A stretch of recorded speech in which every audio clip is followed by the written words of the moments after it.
আসসালামু আলাইকুম রহমতুল্লাহ। বন্ধুরা, এই যে দেখেন আমার পোশাকের অবস্থা। এই পোশাকের অবস্থা এমন হওয়ার পিছনে কারণ আমি বুঝতেছি না। আজকে মোটামুটি 8-10 দিন ধরে এদিকে খুব বৃষ্টি। বৃষ্টি তো শুধু এমন বৃষ্টি না যে আমার এখান থেকে পানি সরার কোনো নাই, অবস্থা নাই। এই মাটির ভিতরে পানি ধরে রাখে। এই যে দেখেন, এই যে একদম নামা পর্যন্ত এই যে দেখেন কিভাবে পানি, এই যে নিচের পানিগুলো এদিকে ঢুকে পড়ছিল। তো যাই হোক, আজকে তো একটু রোদ উঠছে, এই জন্য আর কি আসলাম আর আপনাদেরকে জানানোর জন্য। দেখেন এই পোশাকগুলো যখন লাগাইছি তখন আপনাদেরকে ভিডিও করে দেখাইছিলাম, মাশাআল্লাহ কি সুন্দর ছিল। আর এই যে এখন দেখেন কি অবস্থা, প্রত্যেকটা গাছ একেবারে কেমন জানি লাল হইয়া মানে সিটাবিটা হয়ে গেছে গা, বুঝতেছি না কেন। তো যাই হোক, এখন আবার নতুন করে এগুলো পরিষ্কার পরিষ্কার একটু পানি যদি নামে আর কি, তাহলে পরিষ্কার করে লাভ হইব। আর পানি না নামলে এগুলো পরিষ্কার করতে গেলে সব কাদা মাটি এক জায়গায় হয়ে যাবে গা। তো এই জন্য আর কি, এই যে দেখেন কি অবস্থা হয়েছে।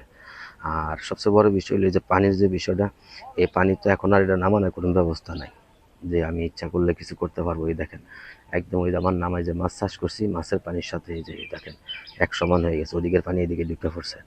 তো প্রথমত এই জায়গাটা একটু স্লো রাখছি এই কারণে যে এদিকের পানিগুলো যেন নামার দিকে নেমে যায়।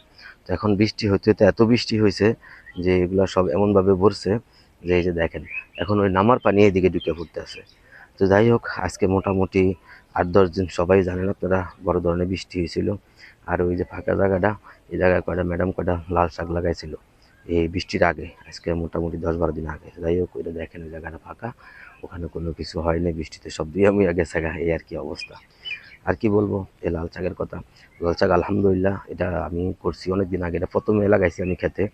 তো মোটামুটি দেখা গেছে 4-5 মাস তো মোটামুটি ভালোই খাইছি, সবাই খাইছে, আমরা খাইছি, অনেক মানুষে খাইছে। শাকও আলহামদুলিল্লাহ অনেক খুব সুন্দর হয়েছে। তো এখনও দেখা যাক, আশা ছাড়িয়ে নেই।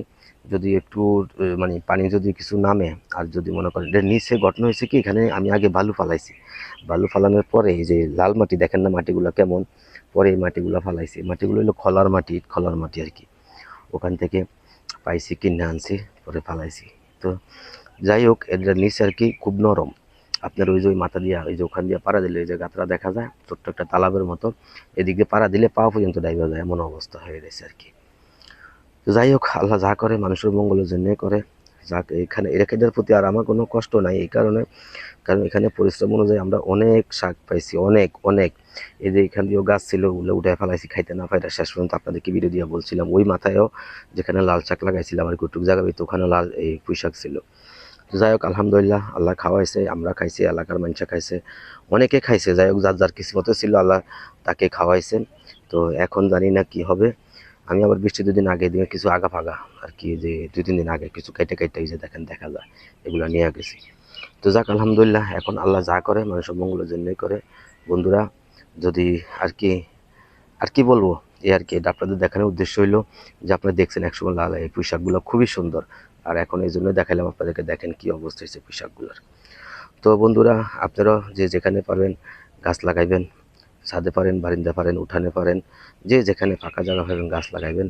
এতে করে আমাদের খাদ্যের চাহিদা মিটবে, পাশাপাশি আমাদের যে পরিবেশের ভারসাম্য অবশ্যই বজায় রাখবে, এবং সৌন্দর্য তো অবশ্যই আছে।